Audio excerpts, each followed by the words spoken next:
Maybe. Can you say Papa? Papa. Yay!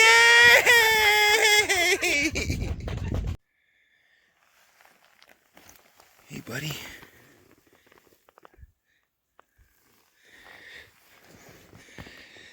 How's everybody doing? Who else has these cool guys where you live and hunt?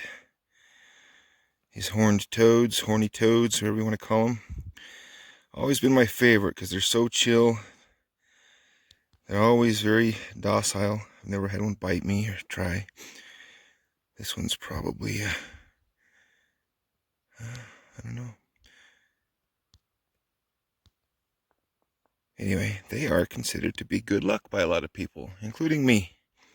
Seems like good stuff always happens after you gently pick up a horny toad. And I've been told that in some Native American cultures, the horned toad is your grandfather, and he is good luck on the hunt. It's cool enough here this morning that this guy is just super chill. Look at him. How many other cool wild creatures out here can you just come up and they just trust you like that? Horned toads do.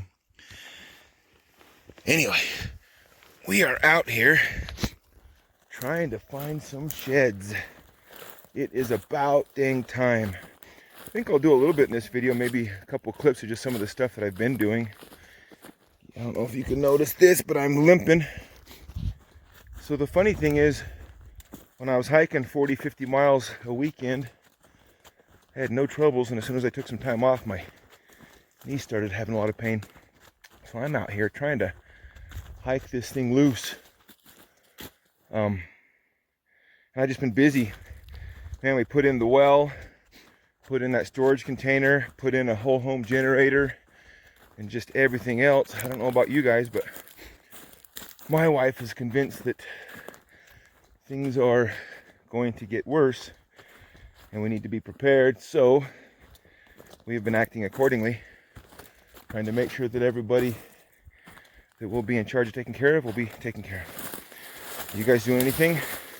I'm just hoping that things get better, and I hope they do. But anyway, let's see if we can't get into some elk sheds. We're in this nice thick stuff. This is adjacent to area that I've picked up a lot of sheds in, so I got pretty good confidence that we're in a good spot, and I'll let you know as soon as we find something. Here's another one, a little leaner.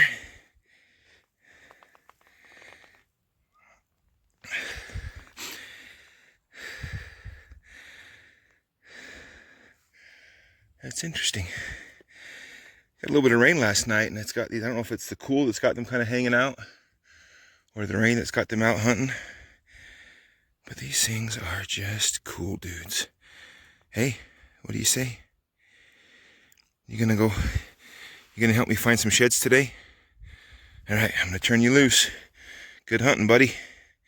This one's a little thin looking. I need some food.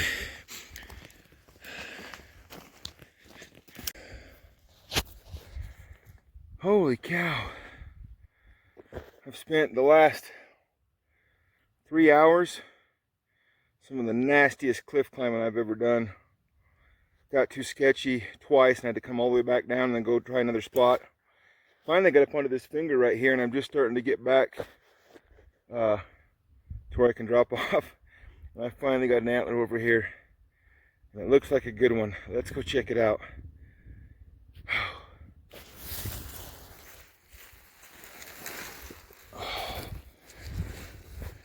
You know how it starts to materialize in the trees, and you're like, been seeing branches all day. Guys, this looks like a nice one. Looks like some good mass on it. Where's the other side? Look at the third. Oh man, something scratched it up. Deer tracks right there, like a deer was messing with it. That dude is a big bull.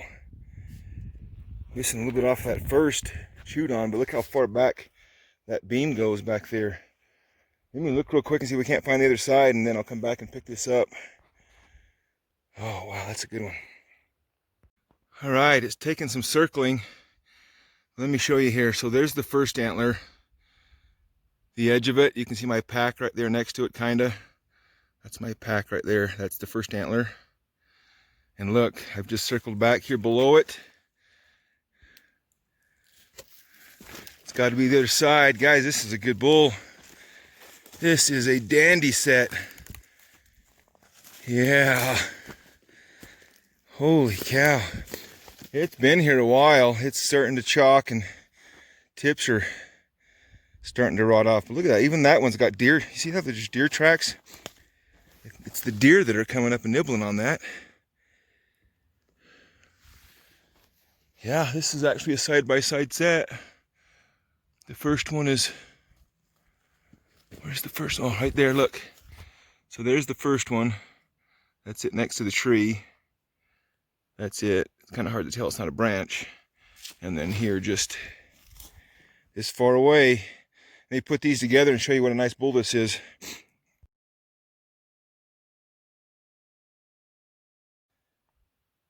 All right, this guy's a little chalked out, but this is a sweet bull. Most of the fifths have been chewed off. Oh, he's still heavy, even as chalky as he is. Look at those thirds, they would have been just ridiculous. Let's see, I'll have to check and make sure you can see all of them in there, but guys, check out that bull. Man, I'd like to have found these 5 years ago.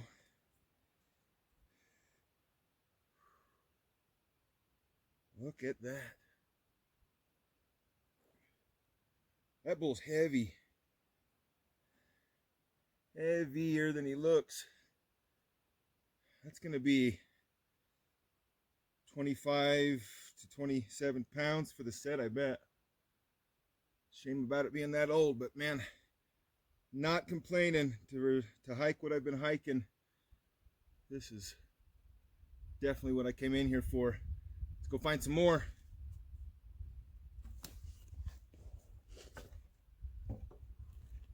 Little Victory champagne.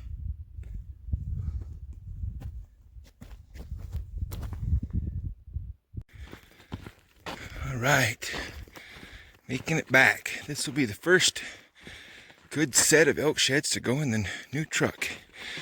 New to me. It's a 2012 Ford F-150.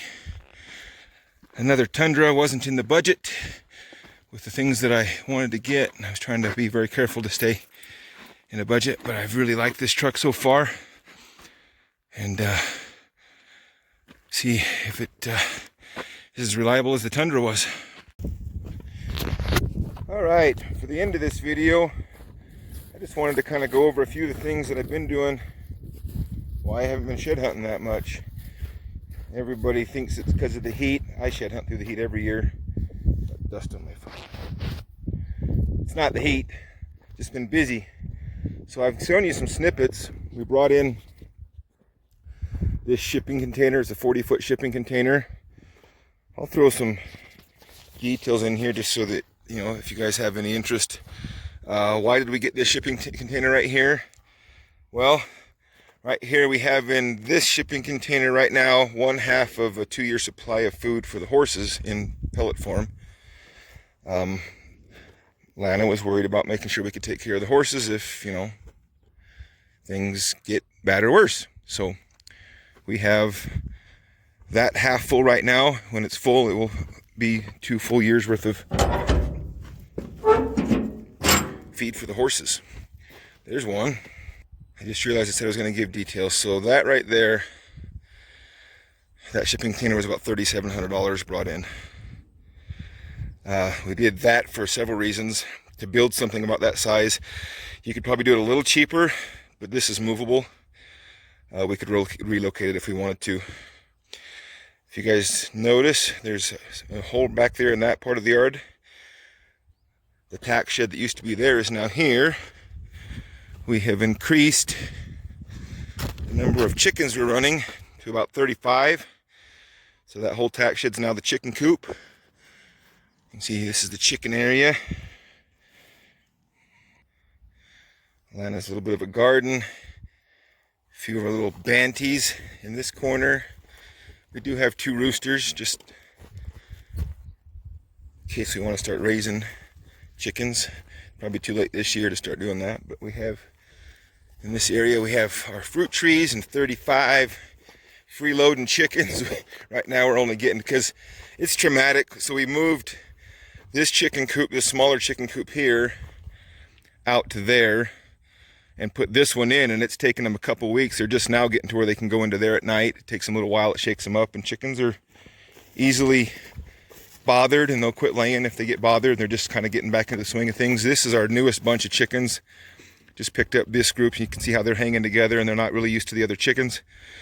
Although this one has joined their group, and she's one of the old ones, so they're starting to get integrated. But if they ever start laying one a piece like they ought to, 30 to 35 eggs a day will be way more eggs than we can eat, but we'll keep our family in eggs. Next, as we come through that rod, a lot of you probably didn't watch the video, but we drilled a well right there. We moved the water. We have great water here in Blanding, and we've had good water pressure here. It's our well water. Only reason why we just wanted to be a little bit more self-reliant. Lana wanted to get off of the water that has chlorine and fluoride in it for some reasons that she has researched, and so we decided to go with well water. And we drilled this well. If you want to watch that video, you can find it there on my channel. We have a 15 gallon per minute pump in that well, and our testing when we drilled was that we had about 15 gallons per minute. That's why we put that size of a pump in there. But after we put the pump in to finish proving the well, we pumped that well for 24 straight hours at 15 gallons a minute, and the static head went up almost 30 feet because we allowed those, those little micro fissures and stuff in the aquifer to kind of free up and flow freely. And so it's probably, we know we have at least 15 gallons a minute because the water level in the well was actually going up after 24 hours of pumping. So that's awesome. Those of you that know, that's plenty of water. There's people that use wells that produce a half to 1 gallon per minute with some storage capacity. 5 gallons a minute would do most things you need to. 10 is plenty for a house to get 15. We were super happy about that. But the other week, we had the power go out 3 times. And not that I can't go right over here to my city. I can go right over here to this city valve and turn it on and be back on the city water when the power goes out. But we decided that sort of defeated the purpose. So the next thing I did was I added this Generac 16 kilowatt whole home generator. It's got an automatic transfer switch, which I installed. So if the power goes out, this switch will sense that the utility power went out. It will trigger this to go on. I can simulate that if you guys want, just to show you. So if, say, we get a storm or something happens and the power goes out, the utility power would go out right here. So that simulates a power outage. So now I'm out of power for all of about less than 10 seconds.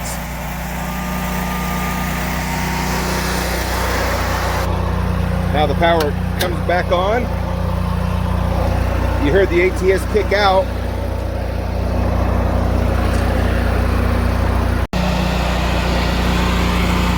Okay, the ATS is kicked out. It now knows that we're back on utility power.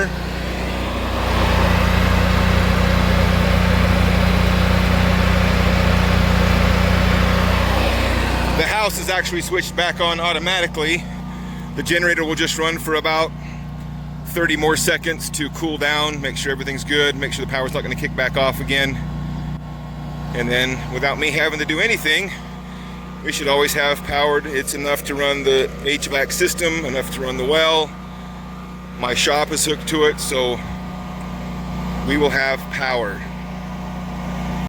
Here's an update why Honey's not hunting with me that much. Honey, show me your big fat belly. She went and got pregnant. With what, I don't know. We never saw her get hooked up, but I've been denying and been defending her honor and purity, and Lana kept telling me she was pregnant, and turns out I was wrong. Naughty dog. Here in the house, let me just show you a couple things. We have the dehydrator running almost all the time. Lana's been making fruit leather. She's making peach today. Fruit leather. She's been bottling like crazy. Beef and chicken and beans and everything. Just trying to make sure that if something happens, if things keep getting worse, or if just something happens where either one of us, are out of work or something like that, we'll be able to take care of us and our family. Now, don't worry, my channel's not going to become a prepping channel. There's lots of those on YouTube that are really interesting and good. I just figured I owed you an explanation as to why I haven't been shed hunting and haven't been putting out as much videos. And that has been it. All those little projects right there, every weekend I've got just one thing after another, and now we're starting to kind of wind it up and hopefully be back to picking up sheds and getting ready for the hunting season, that stuff coming on. I'm curious, now that I've kind of showed you that stuff, you feel free to tell me, are we crazy? Is everything just going to go back to normal? And this will be a big waste of time and money? Or do you think things are going to, this is kind of a new normal that we're going to have to deal with?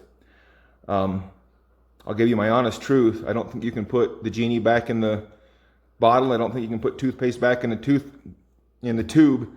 I don't think things can go back to normal. You can't just have, here's me up on my soapbox, you can't have the government tell you, you can't go to a restaurant, you can't go to a concert, you can't go to a bar, you can't go to a ball game, you can't go to a sports event, you can't do anything, you can't go to work, you can't go to the grocery store unless we tell you you can, and you can't right now, and have the whole country just go, okay, that's fine, can you just send me a check please? When that happened, I knew that things can't go back to normal. You can't back up from that. That's where we are as a country. We thought it would be wise to be prepared. Tell me what you think. Are you guys doing anything? What are you guys doing to try and be ready in case you have to take care of yourself? Let me know.